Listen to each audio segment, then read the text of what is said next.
હાલ પ્રધાનમંત્રી મોદીને લઈને એક દુઃખદ સમાચાર સામે આવી રહ્યા છે। બિહારના બક્સર જિલ્લામાંથી સુરક્ષા એજન્સીઓએ એક એવા હેકરની ધરપકડ કરી છે જેણે દેશની દુનિયાની સુરક્ષા વ્યવસ્થામાં ખળભળાટ મચાવી દીધો છે। આ શખ્સ પર વડાપ્રધાન નરેન્દ્ર મોદીની સુરક્ષા સાથે જોડાયેલી અત્યંત ગુપ્ત અને સંવેદનશીલ માહિતી ડાર્ક વેબ પર વેચવાનો ગંભીર આરોપ છે। બક્સર પોલીસે પ્રધાનમંત્રી નરેન્દ્ર મોદીની હત્યાનું કાવતરું ઘડનારા આરોપમાં અમન તિવારી નામના વ્યક્તિ સહિત 3 લોકોની ધરપકડ કરી છે। પોલીસે જણાવ્યું હતું કે આરોપીઓએ યુએસની સેન્ટ્રલ ઇન્ટેલિજન્સ એજન્સીને એક ઈમેલ મોકલ્યો હતો જેમાં પૈસાના બદલામાં પ્રધાનમંત્રી મોદી પર હુમલો કરવાની ઓફર કરવામાં આવી હતી। આ કેન્દ્રીય ગુપ્તચર એજન્સીઓએ અને સ્પેશિયલ ટાસ્ક ફોર્સને બાતમી મળી હતી કે બક્સરનો એક યુવક પ્રતિબંધિત વેબસાઇટ અને ડાર્ક વેબ દ્વારા દેશના ઉચ્ચ પદાધિકારીઓની સુરક્ષા વિગતો લીક કરી રહ્યો છે।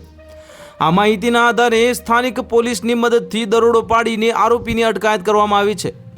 સૂત્રોના જણાવ્યા અનુસાર અમન ઇન્ટરનેટના માધ્યમથી પાકિસ્તાન અને અન્ય કેટલાક દેશોના હેકર્સ તથા એજન્ટો સાથે વાતચીત કરતો હતો।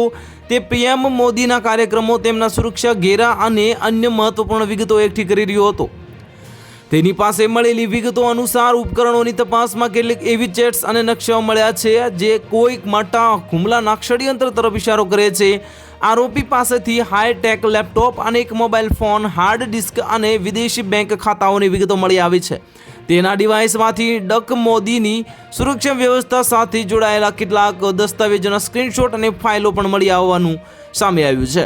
તો હાલ માટે આટલું જ। મળીશું નવી અપડેટ સાથે। જો તમને વિડીયો પસંદ આવતો હોય તો વિડીયોને લાઇક કરી દેજો, ચેનલને સબસ્ક્રાઇબ કરી બાજુમાં આવેલા બેલ આઇકનને દબાવી દો જેથી તમને આવા સમાચારની અપડેટ મળતી રહે।